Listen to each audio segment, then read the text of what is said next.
Hello दोस्तों, नमस्कार। GK Educare point में आपका स्वागत है।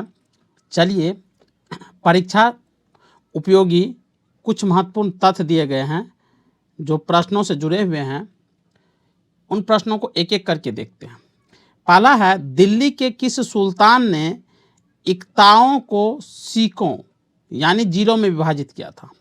कह रहा, दिल्ली सल्तनत का कौन सा सुल्तान था जो इक्ता यानी क्षेत्र जो होता था, राज मान लीजिए, उनको जिलों में विभाजित किया था। तो उस समय जिला को सिख कहा जाता था और राज को इक्ता कहा जाता था। तो वो क्या था? बलबन। आप सभी जानते हैं कि लोह की नीति के आधार पर उसने शासन किया था। नेक्स्ट है, सल्तनत काल में प्रशासन की सबसे छोटी इकाई क्या थी? तो सल्तनत काल में प्रशासन की जो सबसे छोटी इकाई थी उसे ग्राम कहा जाता था। नेक्स्ट है, सल्तनत काल में सेना की सबसे सर्वोच्च सेनापति कौन होता था? तो दिल्ली सल्तनत काल में सेना की जो सर्वोच्च सेनापति होती थी या होता था वो सुल्तान होता था। यानी सुल्तान का मतलब राजा जो होता था उसी के पास सेना की सर्वोच्च सेनापति होने की शक्ति होती थी। उनका जो निर्णय होता था वो सर्वोच्च माना जाता था। सुल्तान जो भी निर्णय लेते थे उसके खिलाफ कहीं अपील नहीं की जा सकती थी और उनको मानना सबके लिए बाध्य होता था। नेक्स्ट है, दिल्ली के किस सुल्तान ने अस्थाई सेना रखने की शुरुआत की थी? तो हम जानते हैं दिल्ली सल्तनत में 5 वंश शासन किए थे: गुलाम वंश, खिलजी वंश, तुगलक वंश, सैयद वंश और लोधी वंश। तो ये 5 जो वंश थे, तो पहला जो वंश था वो था गुलाम वंश। तो गुलाम वंश के समय में ही कह रहा है। और दूसरा था खिलजी वंश। तो दिल्ली के किस सुल्तान ने अस्थाई सेना रखने की शुरुआत की थी? तो अलाउद्दीन खिलजी के शासनकाल में। उससे पहले जैसे गियासुद्दीन तुगलक था, इल्तुतमिश था, राजिया सुल्तान थी, इस सब के समय में अस्थाई सेना का प्रावधान नहीं था। नेक्स्ट है, सैन्य पदों को वंशानुगत बनाने वाला दिल्ली का सुल्तान कौन था?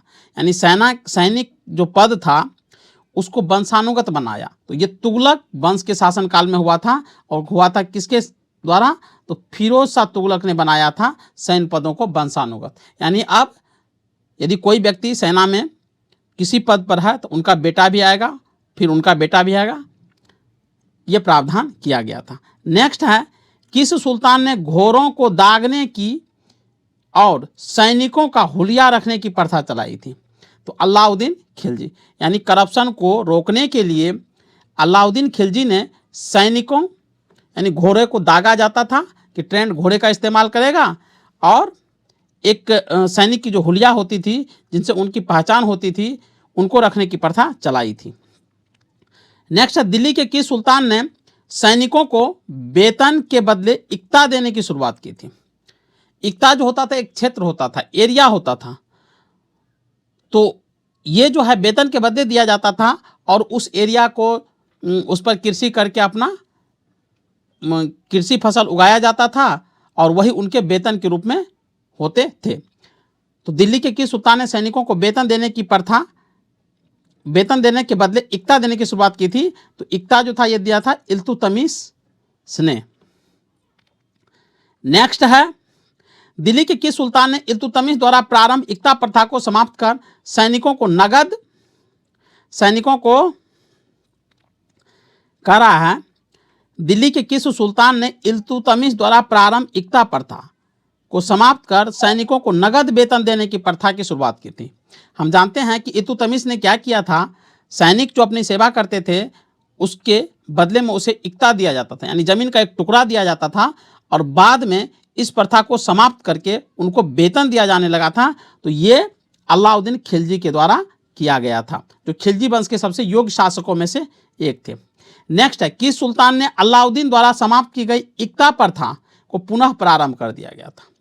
तो अलाउद्दीन खिलजी ने क्या किया था, इक्ता प्रथा को समाप्त करके नगद वेतन देने की शुरुआत की थी। और फिरोज शाह तुगलक जब शासन कर रहे थे तो उस समय उसने क्या किया था, पुनः जो नगद वेतन दिया जाता था सैनिक को उसको रोक करके इक्ता प्रथा शुरू कर दिए थे। नेक्स्ट है, सल्तनत काल में न्याय व्यवस्था किस पर आधारित थी? तो इस्लामी कानून पर न्याय व्यवस्था आधारित थी। इस्लामी कानून के अनुसार न्याय दिया जाता था, जज के द्वारा।